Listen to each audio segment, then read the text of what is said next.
The smell hit Boone first. Not the smell of rot, exactly. Not the sharp chemical sting of a burst refrigerant line or the greasy haze of old cooking oil pooled behind appliances. This was something older than any of those things, something that had been sealed away long enough to concentrate itself into something almost geological. Boone pressed his nose to the gap between the freezer door and its rubber seal, and the low sound that climbed out of his chest was not a bark. It was quieter than that. A sound without a name, moving up from somewhere deep in the dog's ribs. Daniel Voss stood in the dark alley behind Patrice Diner and watched the shepherd's ears flatten against his skull. The padlock on the freezer was a commercial model, the kind with a hardened shackle you couldn't cut without a proper bolt cutter, and it was locked through a hasp that had been welded directly to the door frame. Somebody had wanted this door to stay closed. The alley smelled like every alley behind every diner in every small American town. Which is to say, it smelled like grease and old rain and the sweetness of things decaying politely out of sight. Beneath all of that, beneath the topsoil of ordinary mess, there was something else crawling upward. Something that didn't belong there. Something that made a 60-pound working shepherd with 150 combat hours in his pedigree press his shoulder against a stranger's thigh and go absolutely still. Daniel had trusted that signal for 4 years. He trusted it now. He took one step back from the freezer door, glanced at the lock, glanced at Boone's frozen posture, and then he drove the heel of his boot through the back door of the diner. If this kind of story stays with you, consider subscribing and ringing the bell. Watch until the very end. The door held on the first kick. On the second, the frame splintered around the strike plate, and the door swung inward on a black kitchen that smelled of old grease and cold. Daniel moved through it without turning on a light, navigating by the gray rectangle of the alley behind him, Boone moving in a tight orbit at his knee. The walk-in freezer was built into the far wall of the prep area, a big stainless door with a pull handle and a combination padlock through its hasp. This lock was different from the one outside, newer. The outside lock looked original to the building. This one looked like it had been purchased recently and installed by someone who knew what they were doing. Daniel stood in front of it in the dark and thought about what Boone had smelled. He had learned during his years working with the shepherd that the dog did not express alarm as a performance. He had no theatrical instincts. When something registered on whatever spectrum Boone operated in, the dog simply communicated it in the plainest terms available to his body, and then he waited for Daniel to catch up. The flattened ears, the shoulder pressed to the thigh, the sound from the chest that was not a bark. That sound had a meaning Daniel had come to understand the way you come to understand a particular kind of weather. Not threat, exactly. Urgency. Someone needed to know about this. He went back outside, stood in the alley for a moment, and then walked around to the front of the building. Boone moved beside him, close, his breath visible in the November air. The diner sat on the corner of 2 streets in a town called Carver Falls, population 1,100, positioned at the fold where the flatlands of central Minnesota began to buckle slightly upward into what locals called the hills, though a person from anywhere with genuine elevation would not have used that word. It was 10 minutes past 5 in the morning, and the sky above the low roof lines was the particular dark blue that precedes actual dawn by about 30 minutes. He had been in Carver Falls for 11 days. He had not intended to stay more than 1. The way he arrived was not complicated. He drove north on the interstate with no particular destination in mind, which had become, over the 2 years since his discharge, a kind of default operating mode. He had a truck that ran, a dog that needed exercise, and a severance that he was spending carefully enough to keep him solvent if he didn't stop anywhere too expensive. He got off the interstate at Carver Falls because the needle on his gas gauge touched the red line at the same moment he saw the exit sign, and because there was a diner at the bottom of the ramp with lights on, and a hand-painted board out front that said "Open at 4 a.m., which told him something about the kind of place it was and the kind of people it served. He had eaten at the counter, and the coffee was good, and the woman who poured it was in her mid-60s with hands that had done serious work and a way of moving through the kitchen that said she had been doing it for a very long time. Her name was Patrice Dube. He knew her name because it was on the sign, and because every customer who came in during the hour he sat there addressed her by it with the particular warmth reserved for people who have fed you on enough cold mornings that they feel like family. He had gone out to his truck, let Boone run for a few minutes in the gravel lot next to the diner, and then he had sat there for a while without starting the engine, which was something he did sometimes. Just sat. He was not always sure what he was waiting for. Boone always seemed to know, and tonight the shepherd had climbed back into the truck and then immediately climbed out again and stood looking back at the diner with his ears angled forward, which was one of his ways of saying that something here was not finished. Daniel had rented a room at the motel on the highway for what he intended to be one night. That was 11 days ago. In the mornings he ate at the counter. Patrice poured the coffee, and he paid for it, and they did not talk much, which was fine with both of them. He noticed things, which was something he had always done, and which the Marine Corps had refined into something close to a professional condition. He noticed that the closed sign on the diner's back door was newer than everything else on the building. He noticed that Patrice did not go into the back alley herself. He noticed that on the third morning a man came in who did not order food, who sat across from Patrice in the corner booth for 20 minutes with his hands folded on the table, and who left a manila envelope behind when he walked out. Patrice did not open the envelope until she was certain no one was watching. Daniel was watching, but she didn't know that yet. He noticed that after she read whatever was in the envelope, she went into the walk-in cooler and stood there alone for a few minutes with the door partially open. And when she came out, her eyes were dry, but her face had the particular set of someone who has just decided to hold a great deal of weight entirely by themselves. He noticed on the fourth day that Boone would not walk past the back of the building without stopping. On the fifth day, he asked her about it. Patrice Dube was 63 years old, 5'4", with short gray hair cut close to a face that had the kind of strong bone structure that ages into dignity rather than away from it. Her hands were large for her size and roughened at the knuckles, and she had brown eyes that assessed people quickly and kept their own counsel. She had run this diner for 31 years. She had run it alone for the last 9, since her husband Gerard went into the ground in October 15 years ago, and their son moved to the cities for work and never quite moved back. When Daniel asked her what was in the envelope, she stopped wiping down the counter and looked at him for a long moment. "You've been sitting at my counter every morning for 5 days, she said. "That's right.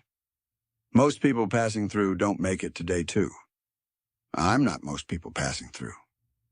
She looked at him and then at Boone, who was lying under the counter with his head on Daniel's boot, and something in her settled slightly. The way things settle when a decision already made in private gets confirmed by something outside itself. She told him about Morris Gant.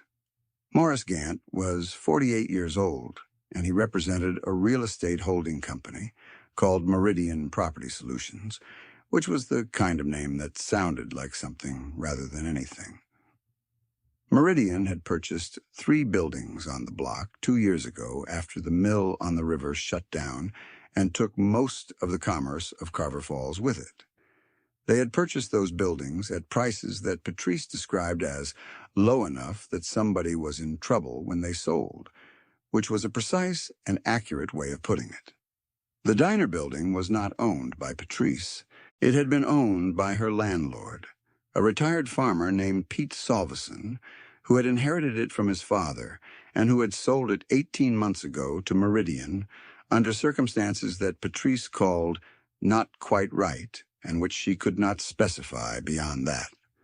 Meridian wanted the diner space.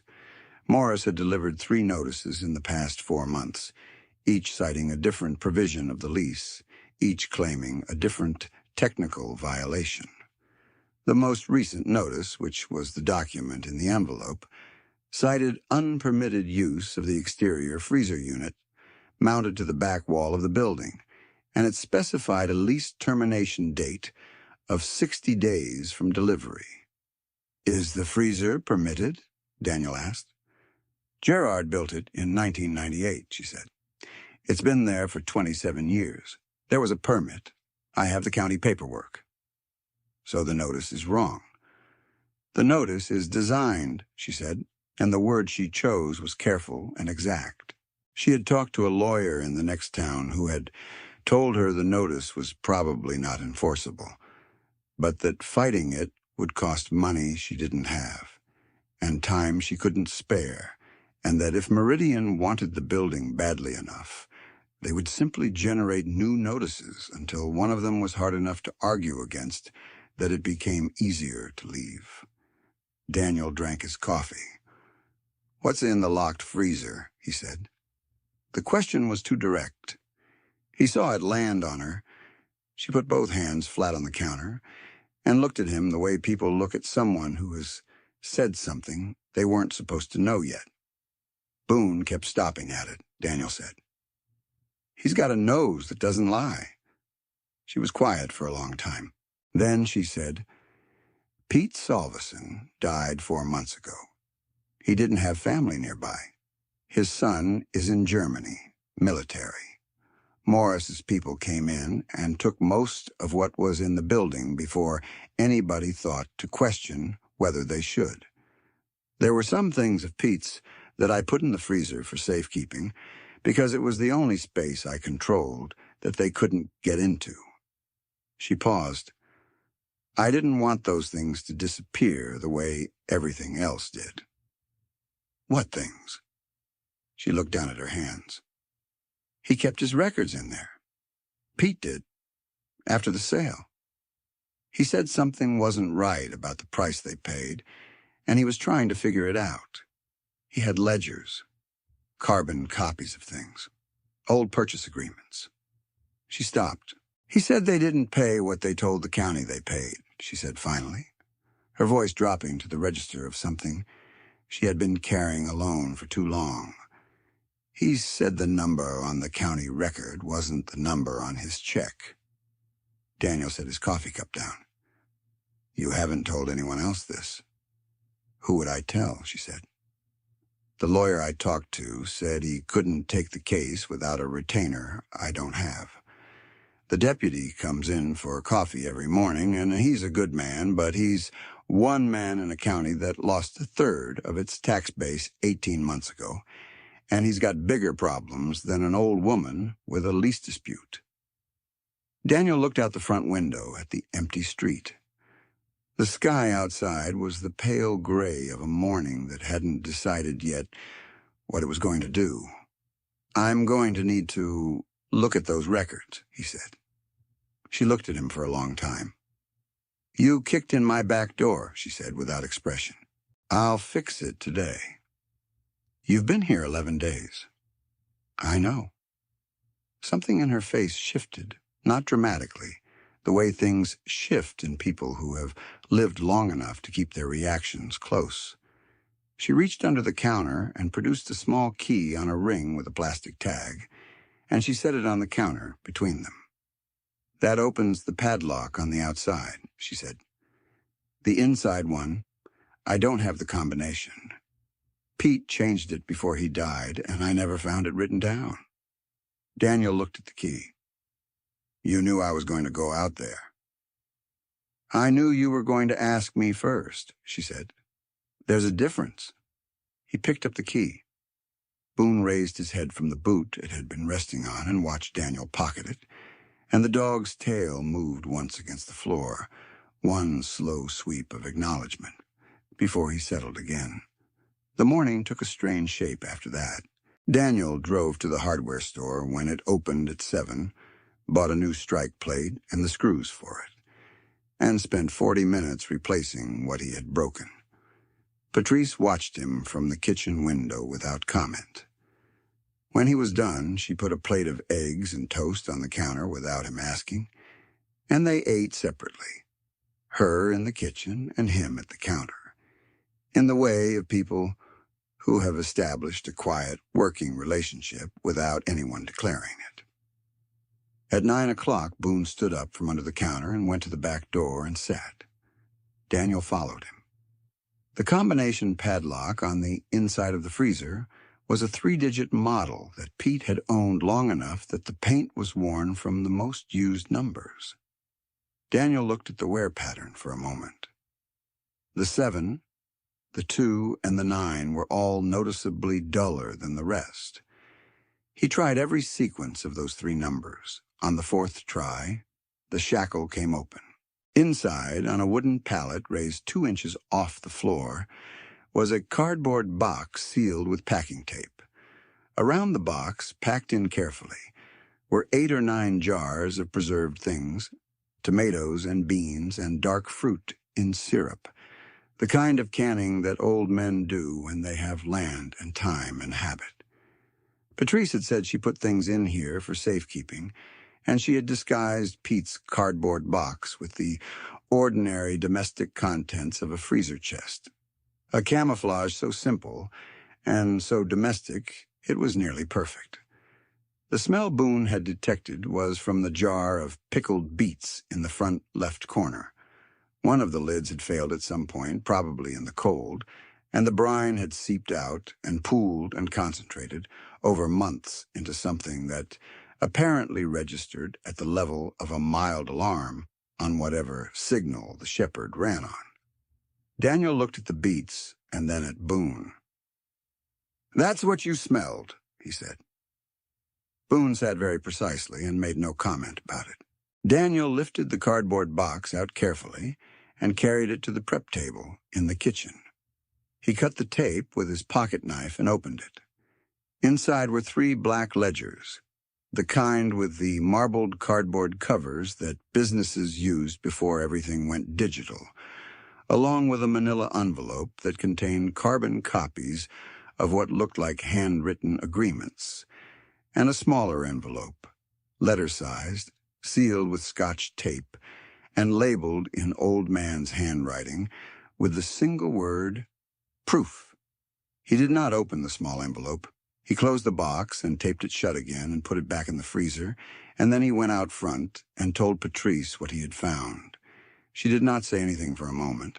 Then she said, "He left that word on the envelope." Yes. He knew something was wrong. Before he died, he knew. "It looks that way," Daniel said. She sat down on the stool behind the counter, which was the first time he had seen her sit during business hours. She sat with her hands in her lap and looked at the surface of the counter and said nothing for long enough that 2 morning customers came and went, and she served them from some automatic competence that didn't require her conscious attention. When the diner was empty again, she said, "What do I do with it?" Daniel thought about this carefully, the way he had learned to think about things that required more than instinct, which was to hold the pieces separately before putting them together. "The county clerk's office has the record of the sale," he said. "That's public. We can pull it today and see what number they filed. If Pete wrote down what his check was actually for and it doesn't match what's on the county record, that's not a lease dispute. That's fraud." She looked up from the counter. "We," she said. He had said it without thinking. He let it stand. "You don't have to be involved in this," she said carefully. "You were passing through?" "I was," he said. Boone stopped. She looked at the dog. Boone was lying under the counter again with his head on his forepaws, watching her with the attentive calm that he reserved for people he had already decided about. A stillness that was different in quality from his neutral alertness. Patrice watched him watch her, and her jaw tightened in the way of someone who is moved by something and has long practice in not showing it. "All right," she said quietly. "What do we do first?" The county clerk's office was in the next town, a 20-minute drive through flat country where the fields had been harvested weeks ago and the remaining stalks caught the flat November light and threw it back gray. Daniel drove. Patrice sat in the passenger seat with the small envelope from Pete's box in her lap, still sealed. Boone took up most of the back seat and occasionally pressed his nose against the rear window and breathed fog onto it. The county clerk was a woman named Sandra Bruyette, mid-50s, thorough in the way of people who have worked in a government office long enough to find genuine satisfaction in precision. She knew Patrice and greeted her with the warmth of long acquaintance and the particular gentle concern of someone who had heard the diner might be in trouble. She did not know Daniel, and she assessed him with the efficient skepticism of someone who had spent decades dealing with strangers who wanted access to records for their own purposes. When Patrice introduced him and explained what they were looking for, Sandra pulled the purchase records for the block of buildings that Meridian had acquired and spread them on the counter without drama. The number on the county record for Pete's building was $218,000. Daniel looked at the number for a moment and then at the unopened envelope in Patrice's hands. "Go ahead," he said quietly. Patrice opened the envelope. Inside was a bank statement, a single page with one line highlighted in blue marker in Pete's deliberate hand. A deposit. Dated 18 months ago. $94,000. Sandra Brulette looked at the number on her record and then at the bank statement, and her face went still with a professional quality that Daniel recognized as controlled anger.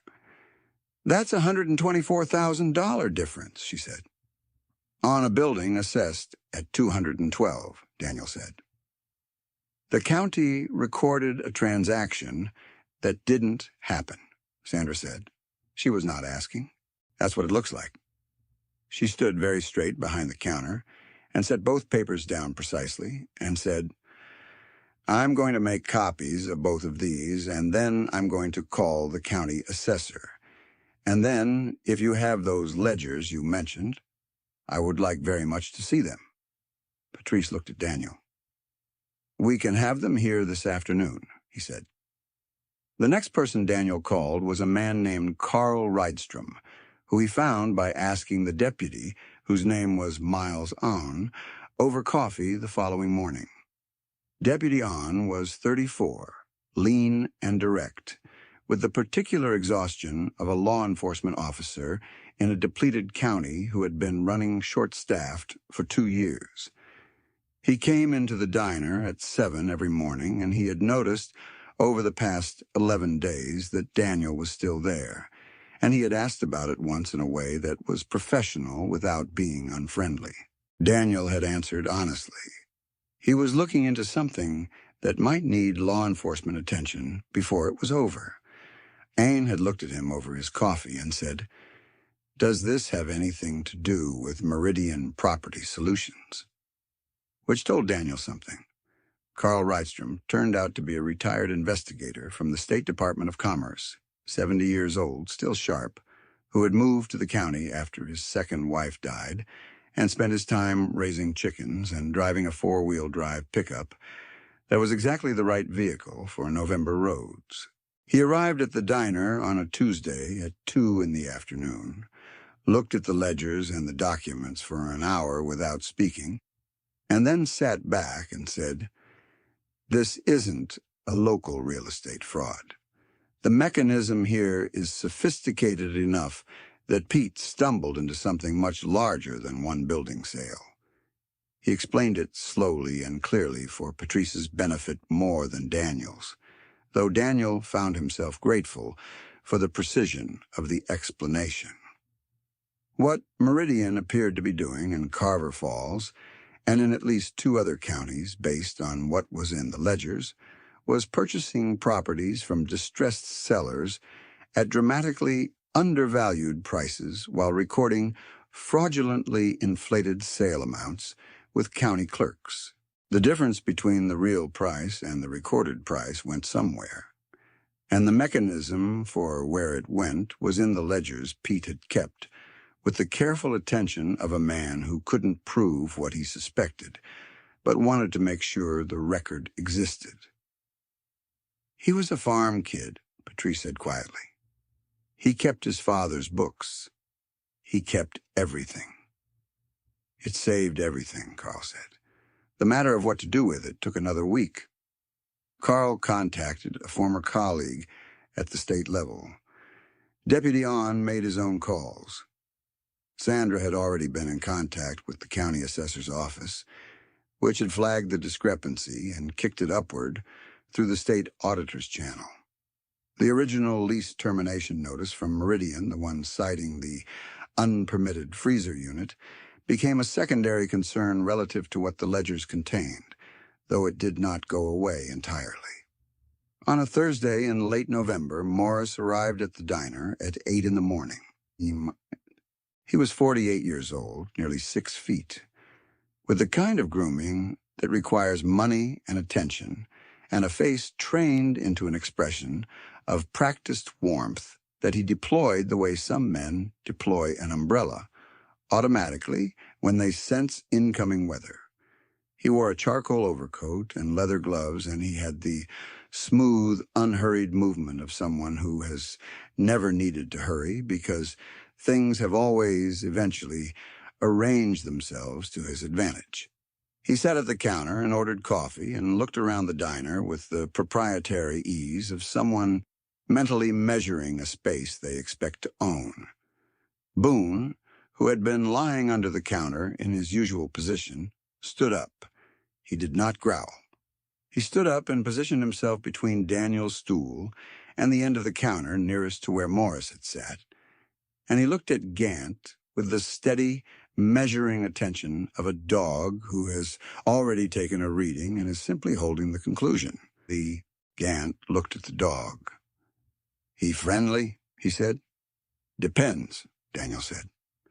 Gant's practiced warmth flickered in his eyes but held on his face. He looked at Daniel with the calibrated assessment of someone trying to determine whether the man at the counter was staff or customer or something else, and apparently deciding he didn't know.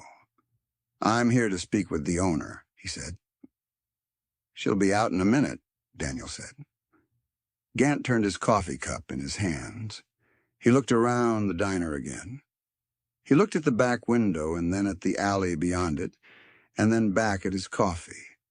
And when Patrice came out of the kitchen, he stood and extended his hand and said her name, and she shook his hand with the brief, dry courtesy of someone who has already decided exactly how much courtesy is appropriate, and it is not very much.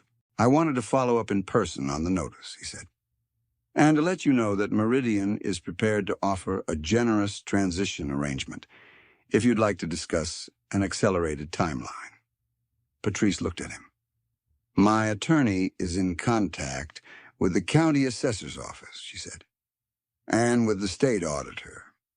If you'd like to discuss anything related to this property, you can speak with her."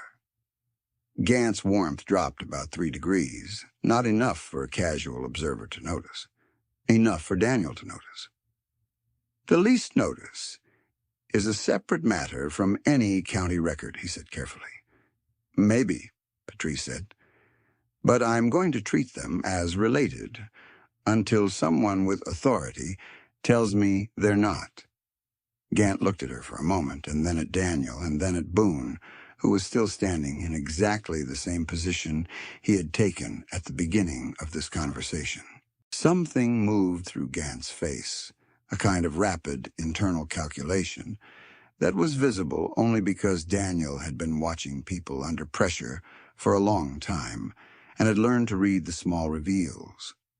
He stood, adjusted his overcoat, and set money on the counter for the coffee he had barely touched.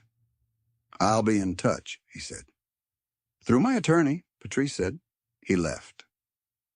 Boone watched him go. When the door closed, Boone turned and walked back to Daniel's stool and lay down with deliberate composure, the way a dog does when a situation has resolved itself to his satisfaction. Patrice let out a breath she had been holding so carefully it had become invisible. "You all right?" Daniel said. "I've been all right every morning since 1993, she said. "I think I can manage." He saw her hands, though, which were gripping the counter edge briefly before she released it, and he recognized that kind of grip, the kind that comes from holding yourself together by main force when you would rather not have to. The state opened a formal inquiry in December. The mechanism was quiet and institutional, which was how such things worked when they worked, which was not always, but was this time. Carl provided a detailed written statement. Sandra provided the county records. Deputy Ann provided documentation of his own observations of Meridian's activities in the county, which turned out to be more extensive than Daniel had known. The ledgers Pete had kept in a cardboard box surrounded by home-canned vegetables in a locked freezer became, in the language of the inquiry, primary evidentiary documents. Morris was not arrested. The inquiry was civil and administrative, not criminal, at least initially. Meridian's business activities in the county were suspended pending the outcome, which meant the lease terminations notice had no legal teeth, and Patrice's attorney filed the appropriate challenge, and it was set aside. Whether the inquiry would eventually produce criminal referrals was something Carl said he was cautiously optimistic about, and something Daniel had learned in his years doing the kind of work that existed in between the obvious categories, not to count on until it happened. What mattered, in the immediate terms of Carver Falls and one diner on one corner, was that Patrice was still there. The Saturday after the inquiry was announced, 7 people arrived at the diner at opening time, which was 4 in the morning, and none of them had been asked to come. There was Vera Solveson, Pete's sister-in-law who lived on the edge of town, and had been unable to get Pete to tell her what he was afraid of in the weeks before he died. There was the couple who ran the feed store 2 blocks over, the Halversons, who had lost their building to Meridian, and who said they wanted to understand what had happened to the money.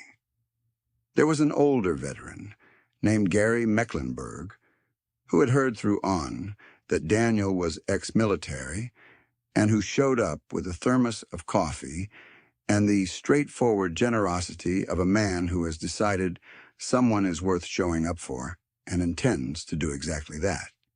There was Sandra, who was not technically supposed to discuss ongoing matters, but who was there because she lived 5 minutes away and wanted to be, and who sat at the counter and drank her coffee and said very little, and looked around the diner with the expression of someone taking quiet inventory of something they do not intend to let disappear. There was Miles On, in plain clothes, who had apparently decided that Thursday mornings were also a good time to drink coffee at Patrice's counter. And there was a woman named Frances Oxner, who was 69 years old and had taught school in Carver Falls for 34 years and who arrived last, sat in the corner booth, and looked at the room full of people who had gathered without being asked and said, in a voice that carried the confidence of someone accustomed to being heard, "Good. This is what it looks like when a town decides it belongs to the people in it." Patrice stood behind the counter and looked at the room and did not say anything. Daniel was at his usual stool. He watched her face, The way the room registered on it, something moving through her that she allowed to surface only briefly before she picked up a coffee pot and began making her way down the counter. At some point, she stopped behind him and refilled his cup without asking, which she always did, and then she stood there for a moment without moving. "You planned to leave 11 days ago," she said. "I was going to. What stopped you?" He looked at Boone, who was under the counter at his feet, and Boone looked back at him with the steady amber patience of an animal who does not need to explain himself. "Boone stopped," he said. She made a sound that was not quite a laugh, but was in the territory of one. She moved on down the counter. The room filled with the sound of people talking over coffee in a warm place on a cold morning, which is one of the oldest and most necessary sounds a building can hold. It snowed that afternoon, the first real snow of the season, coming in from the northwest with the kind of intention that Minnesota weather has in November, the kind that means it is done being tentative. Daniel watched it from the diner window, Boone beside him, the two of them looking out at the street filling up white. He had a room at the motel he had not checked out of in 3 weeks. He had a dog who had stopped walking past a particular building and had not moved on, which in Daniel's experience was as reliable as any other form of direction he had ever been given. He thought about roads he had driven. He thought about the specific quality of Boone's stillness at the freezer door, the shoulder pressed to his thigh, the sound from deep in the chest that meant someone needed to know about this. He thought about Pete keeping his ledgers with the careful, habitual precision of a farm kid who learned to trust the record and who had sealed the evidence of a wrong inside a padlocked box and then died before he could tell anyone where he had put it. He thought about the 7 people who had arrived at 4 in the morning without being asked. He thought about Francis Oxner's voice carrying across the room. "This is what it looks like when a town decides it belongs to the people in it." He had been moving for 2 years because stopping felt like something he didn't have the right to do yet, as if there were some accounting still outstanding between him and whatever it was that had gotten him through the things that should have broken him, and until that accounting was settled, he was supposed to keep moving. He had not been able to name what would settle it. Boone pressed against his leg and looked out the window at the snow. The diner was warm at his back. Through the window, the street was white and still, and the lights of the storefronts were beginning to come on, amber and steady, the way lights look when they've been coming on in the same window for a long time and intend to keep coming on. He reached down and put his hand on the back of Boone's neck. The dog leaned into it. He did not leave that night. He did not leave the next morning. He called the motel and extended his room week by week until that stopped making sense, and then he had a conversation with Patrice about the back apartment above the diner, which had been empty since her son moved to the cities and which had a good door and a window that looked down on the alley, and a back staircase wide enough for a large shepherd to navigate without difficulty. They agreed on a number that was reasonable. He moved in on a Thursday, which was the same day of the week he had kicked in the back door of the diner, a coincidence she noted with the dry brevity she preferred for things she found meaningful.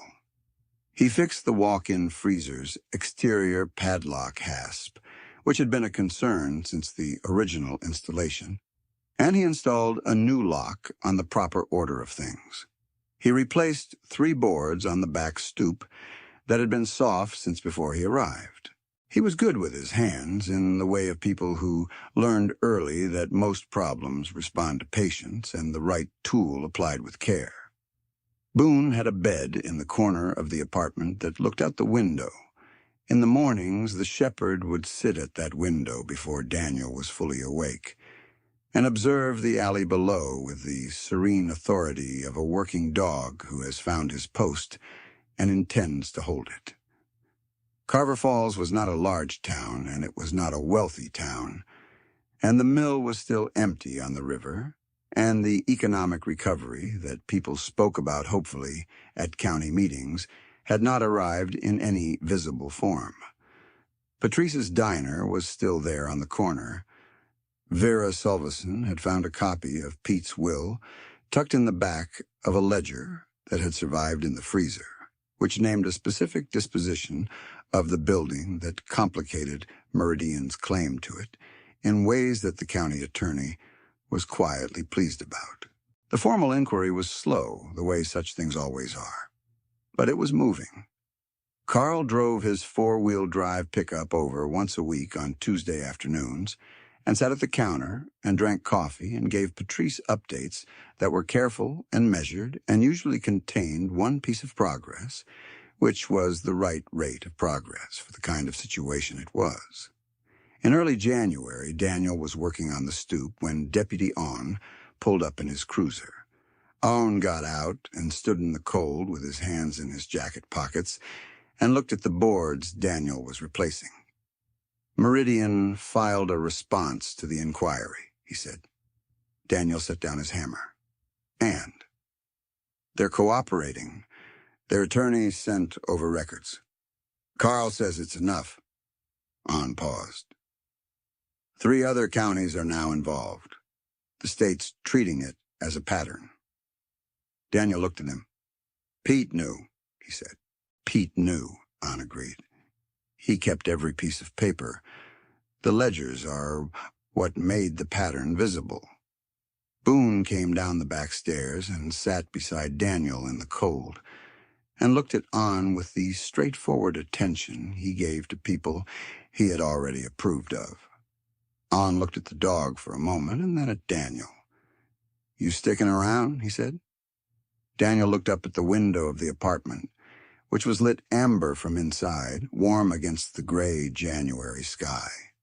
For now, he said, which both of them understood as meaning yes. There are people in every town who keep the record, who write down the number and seal it up and trust that someone will eventually find it. They do this without knowing whether anyone will look, or whether what they saved will matter, or whether the effort of their careful hands will outlast them long enough to do any good. Most of the time, they die not knowing. Pete died not knowing. Sometimes, though, a dog stops at a door. Sometimes a man whose habit is leaving finds a reason to stay. Sometimes the record survives, tucked between jars of home-canned tomatoes in a locked freezer, waiting for the right nose in the right moment and someone with the patience to follow where both of them lead.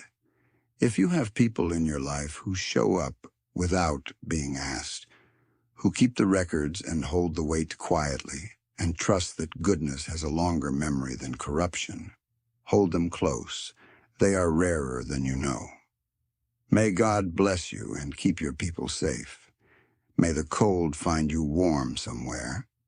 And may you always have the grace to stay when staying's what is needed. Watch for the ones who keep the record. And if you ever find yourself at a door that something in you says needs to be opened, trust that. It usually does.